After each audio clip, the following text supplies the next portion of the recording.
Good afternoon everyone. আজ হচ্ছে 14th March 2024।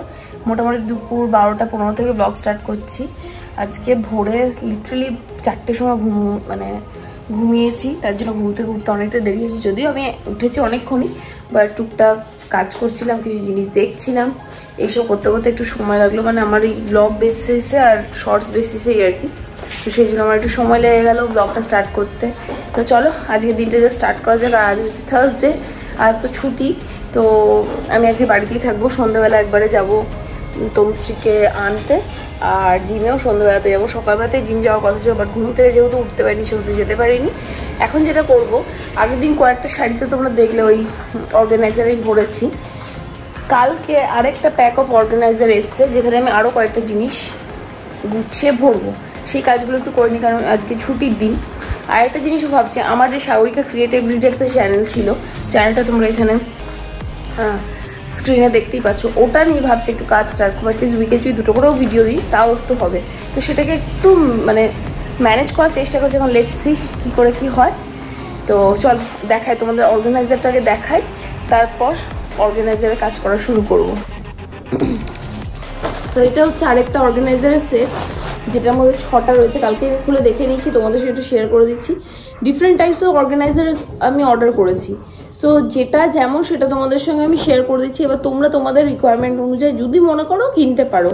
So এটা একটু চওড়া আর কি, এটার মধ্যে একটা না অনেকগুলো ধরবে আর কি, মানে অনেকগুলো আমি একসঙ্গে রাখতে পারি যদি মনে করি। তো পাতলা পাতলা যে শাড়িগুলো রয়েছে সেগুলো যদি আমি এইভাবে কয়েকটা রাখি এখানে ফোল্ড করে, আর এখান থেকে সি থ্রু, তো ব্যাপারটা একবার দেখাই তোমাদের, তাহলে বুঝতে পারবে ব্যাপারটা। এখান থেকে সি থ্রু, সো তোমরা এখান থেকে দেখেই বুঝতে পারবে ভেতরে কি কালারের রয়েছে। তো কাজেই নিতে অনেকটা সুবিধা হবে আর কি। তো সব মিলিয়ে এই ধরনের, আর এটার প্রাইসটা অলরেডি তোমরা এখানে স্ক্রিনে দেখতে পাচ্ছ। সো এটাও আমি কিন্তু মিশো থেকে নিচ্ছি। অর্গানাইজার্স এই ধরনের অনেকগুলো জিনিস জেনারেলি ফ্লিপকার্ট, অ্যামাজন এগুলোতে অনেকটা বেশি কস্টলি হয় জেনারেলি। তো ফ্লিপকার্টে একটু কমই থাকে, তবে মিশোতে সব থেকে কম থাকে, আর কোয়ালিটি ওয়াইজও ভীষণ ভালো। তোমরা অনেকেই বলো না যে মিশো থেকে জিনিস ভালো আসে কিনা, বাট তুমি দেখো জুয়েলারি বলো, এই ধরনের অর্গানাইজার্স বলো, ক্লোদিংয়ের কথাটা আমি বলবো না, কারণ ক্লোদিং খুব একটা যে বেশি মিশো থেকে কিনি সেটা নয়, তবে কিনি, হ্যাঁ র্যান্ডম কিছু জিনিস কিনি, কিন্তু খুব ভালো শাড়ি বা এই ধরনের জিনিসগুলো কিনে, যেগুলো সিল্ক টিল্ক ধরনের, এগুলো একদমই চিন্তাভাবনাও করি না। আমি কোনো অনলাইন শপ থেকে আমি সিল্কের শাড়ি কিনতে পছন্দ করি না, কারণ ওখানে সিল্ক কোয়ালিটিতে অবশ্যই ডিফার করবে। বাট এই ধরনের বেসিক্যালি এই ধরনের অর্গানাইজার্স, কিচেন অর্গানাইজার, তারপর স্টোরেজ, এইগুলো কিন্তু মিশোতে যথেষ্ট অ্যাফোর্ডেবল প্রাইসে পাওয়া যায়। এখানে মিশোকে আমি কখনোই স্পন্সার, মিশো আমাকে স্পন্সার করেনি, কারণ আমি তো স্পন্সার করার মতো জায়গায় নেই আমার চ্যানেল। কিন্তু তবু আমি অবশ্যই সবসময়তে মিশোকে আমি একটা জায়গায় রাখবো যেখানে মানুষ অ্যাফোর্ডেবল প্রাইসেসে কেনাকাটা করতে পারে। তো এরকম 6টা পেয়েছি এবং সেটা ভীষণই অ্যাফোর্ডেবল প্রাইসে পেয়েছি। তো আগের দিন তো কয়েকটা শাড়ি আমি অর্গানাইজ করেছি, আজকে আরও কিছু শাড়ি, স্যুট এগুলো আমি অর্গানাইজ করবো, কারণ আলমারিটা জাস্ট দেখা যাচ্ছে না। তবে আলমারি আজকেও গোছানো যাবে, কারণ আলমারিটা এরকম হয়ে গেছে ডাম্পিটা। আমি আলমারিটা তোমাদের দেখালে আমারই মনে হবে লজ্জা লাগছে আর কি, বাট আমার কিছু করার নেই, কারণ জায়গার এতটাই অভাব আর কি। সো এটাই হচ্ছে ব্যাপার। তো আর কয়েকটা শাড়ি অর্গানাইজ করে নিই। তো এইভাবেই আজকে দিনটা শুরু করছি, একটু একটু করে বাড়ির কাজগুলো করে নেওয়া বেটার। এছাড়াও বাথরুমে কিছু অর্গানাইজার্স নিয়েছি, সেগুলো আমি একদিন বাথরুমটা যেদিন সেট করবো সেদিন তোমাদের সঙ্গে শেয়ার করবো। এই দেখো আলমারিটার অবস্থা ফিলহাল এই ধরনের হয়ে আছে। এটা আলমারি না ডাম্পিয়ার আমি ঠিক বুঝতে পারছি না, বাট এটাকে আমাকে অ্যাসেম্বল করতেই হবে। সব নিতে গিয়ে অনেক সময় তাড়াহুড়োতে এমনি রেখে দিয়েছি, এইসব হয়েছে। তাও তো এর মধ্যে শুধু আমার শাড়ি আর এথনিক ওয়্যার থাকে, ওয়েস্টার্ন ওয়্যার তো আমার এর মধ্যে থাকেই না। আমাকে যাই হোক যে করে হোক একটা আলমারি হয় কিনতে হবে বা কিছু একটা ব্যবস্থা করতে, বিকজ জায়গার বড্ড অভাব হয়ে যাচ্ছে। ভেবো না তুমি, ও তোমাকে দুবার দিচ্ছে, তোমাকে দুবার কিনে নেবে, ভেবো না। সব দেখাচ্ছে, হ্যাঁ একটা সাহস, কি করে এই সাহসটা আমি তো খুঁজে পাচ্ছি না।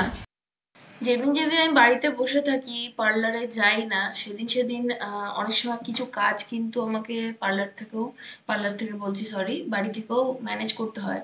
সো আজকের ইস্যুটা ছিল একটা স্টাফকে নিয়ে আর কি। সো তনুশ্রীর সঙ্গে ওটা নিয়ে আমি কথা বলছিলাম, সবটা আমি এখানে শোনালাম না তোমাদের। তো যাই হোক, অনেক রকম ইস্যুস কিন্তু হয় স্যালনেও, স্যালন কেন যে কোনো বিজনেস ক্ষেত্রেই হয়। তো সেই জন্য সামান্য একটু ভয়েসটা ফার্স্টে রেখে দিলাম তোমাদের, যে আর তনুশ্রী হচ্ছে একটু সাদামাটা, ভীষণ সফট স্পোকেন আর কি। তো ওই একটু সমস্যা হয়েছিল একটা স্টাফকে নিয়ে ওর, তো সেটা নিয়ে ওকে বোঝাচ্ছি না।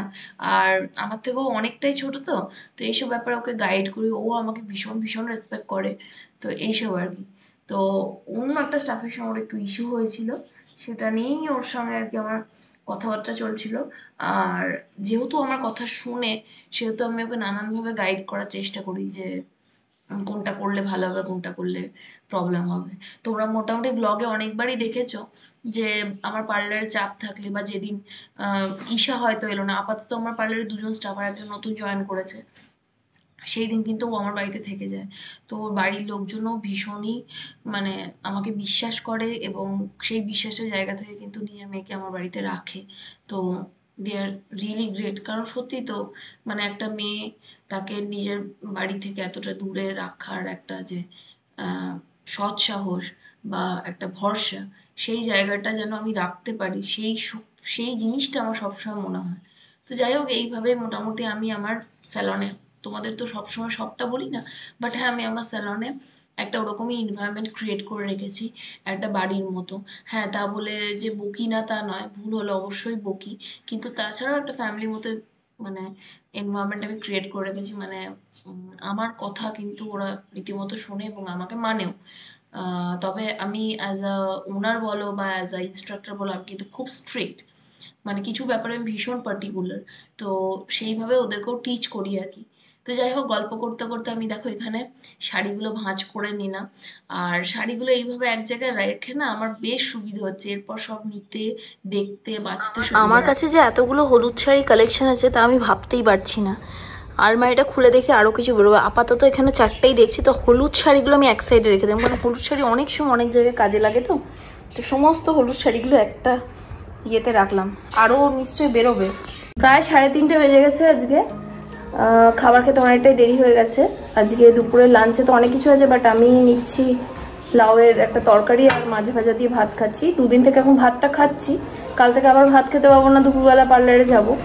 তো যেদিন যেদিন বাড়িতে থাকছি এখন একটু ভাতটা খাচ্ছি, কারণ কার্ব ইনটেকটাও খানিকটা দরকার। আমি এমনি খুব মেপেই খাই আর কি।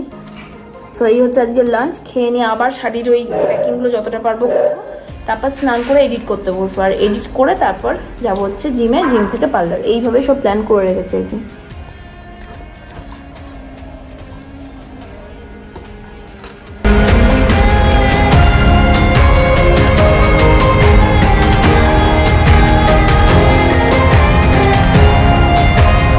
এই শাড়ির ব্যাগগুলো সেটেল করতে আজকে এতটা টাইম লেগে গেল। মোটামুটি এই কটাই ব্যাগ আছে, আর এক্সট্রার মধ্যে এই কটা রয়েছে। তবু এখন আলমারিতে আমার মনে হয় কয়েকটা শাড়ি বা কিছু ভরা থাকবেই। আরও কটা অর্গানাইজার আছে যেগুলো আমি আসবে অর্ডার করেছি, সেগুলো এলে তখন বাকিটা অর্ডার করে তখন আলমারিতে ভরবো। আপাতত এগুলো একটা জায়গায় আমাকে রাখতে হবে, নাহলে অসুবিধা। এই হোল যে কটা দেখছো সব ভর্তি শাড়ি। আর সুবিধে কি জানো এই শাড়ি ব্যাগগুলো, যে প্রত্যেকটা দেখো তুমি শাড়ি কালার দেখে বুঝতে পারছো যে শাড়ি কি আছে কোন ব্যাগে, তো অত মানে ঘাঁটাঘাঁটি হবে না জিনিসটা, এটাই আর কি। সো এটা একটা সুবিধা আর কি। আর বাকি এগুলো সিঙ্গেল পাউচে, যেগুলো খুব ভারী শাড়ি সেগুলো সিঙ্গেল পাউচে ভরেছি।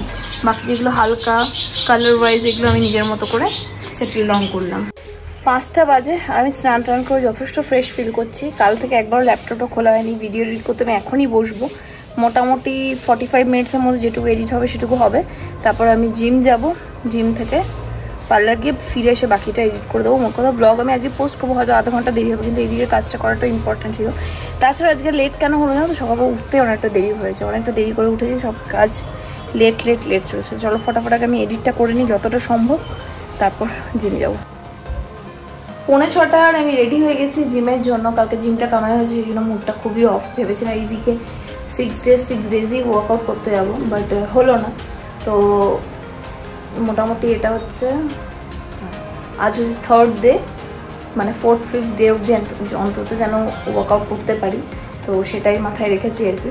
তো চলো গিয়ে ওয়ার্কআউটটা করি। আজ হচ্ছে আমার চেস্ট ডে, সেই জন্য পুরোটাই chest and triceps, chest and triceps রয়েছে। ওয়ার্কআউটটা করে সোজা যাবো পার্লারে, তারপর তনুশ্রীকে নিয়ে বাড়ি ফিরবো। আমার ওয়ার্কআউট আজকে ডান হয়ে গেছে। কয়েকটা দিন ধরে বেলি পিয়ার্সিং এর জন্য অ্যাপসের ওয়ার্কআউট করতেই পারছি না, বাট আজকে সেটাও করি। ওয়ার্কআউট আমার ডান হয়ে গেছে। সাডেনলি ওয়ার্কআউট করতে করতে আমার একটু ফুচকা খেতে ইচ্ছে করেছে। দেখি এখন তনুশ্রীকে গিয়ে পিক করবো, পিক করে ভাবছি একটু ওই বিশালের সামনে যে দোকানটা আছে তোমাদের দেখিয়েছি ব্লগে, ওর ওখানে ফুচকাটা বেশ ভালো বানায়, ভাবছি একটু খাবো, যা দেখা যাক পসিবল হয় কিনা, কারণ ওইদিকে ব্লগ আপলোডেরও ব্যাপার একটা আছে, আর একটু আমার এডিট বাকি আছে, আজ 8:30 হবে না আমি বুঝতে পারছি, কারণ অলমোস্ট 8টা বেজেই গেছে আর কি। তনুশ্রীকে নিতে আসতে একটু দেরি হবে, নইলে আমি ডিরেক্টলি এখান থেকে চলে গেলে 8:30টার মধ্যে ব্লগ আপলোড হয়ে যেত। তো যাই, গিয়ে তনুশ্রীকে পিক করি, যদি পসিবল হয়তো ফুচকা একটু খাবো, অল্প করেই খাবো, বাট ভীষণ মনটা চাইছে ফুচকা। না যে বিশালের উল্টো দিকে ওখানে ফুচকাটা খাই, তো এটা হচ্ছে অজয় চাট ভান্ডার। আমার রেকমেন্ডেশন অবশ্যই গিয়ে ওখানে ফুচকাটা তোমরা খেয়ে এসো, অসম্ভব টেস্টি বানায় ফুচকাটা, আমার তো এখন আর অন্য কোথাও ভালো লাগে না, আমি যদি মাঝে মধ্যেও খাই তো ওই অজয় চাট ভান্ডারে। বাড়ি ফিরেছি অনেকক্ষণ, ফিরে আবার ফুচকা খেয়ে নিলাম, ওদের জন্য একটু প্যাক করে নিয়েছিলাম, তো আমি ডিনার আর কিছু করিনি, করবো না এখনো, জিমে জামা কাপড় মানে চেঞ্জ করিনি, এরপর ফ্রেশ হয়ে একবারে শোবো। তো দেখলাম তোমাদেরকে একটু আপডেটটা দিয়ে দিই, আর ব্লগটা মানে আপডেট নট হলে আপডেট, ব্লগটা আমি এখানে এন্ড করছি। আজকে ব্লগটাও ছোটোর মধ্যেই হয়েছে, কিছুই ভালো লেগে থাকে মেক শিওর চ্যানেলটা সাবস্ক্রাইব করে দিও, ভিডিওটাকে লাইক করো, শেয়ার করো অ্যাজ মেনি অ্যাজ পসিবল নিজের ফ্রেন্ডস নিজের ফ্যামিলির সঙ্গে। পরশু দিন থেকে একটা ঝামেলা চলছিল, পরশু দিন গেল, কাল গেল, আজ গেল, এবার ফাইনালি বলতে পারি যে ফুললি ফ্রি, কাল থেকে ফুল দমে আবার ব্লগ স্টার্ট করবো। তো চলো দেখা হচ্ছে একটা আনাদার নিউ ব্লগের সাথে। Till then tata bye, take care guys, সবাই খুব খুব খুব ভালো থাকবে।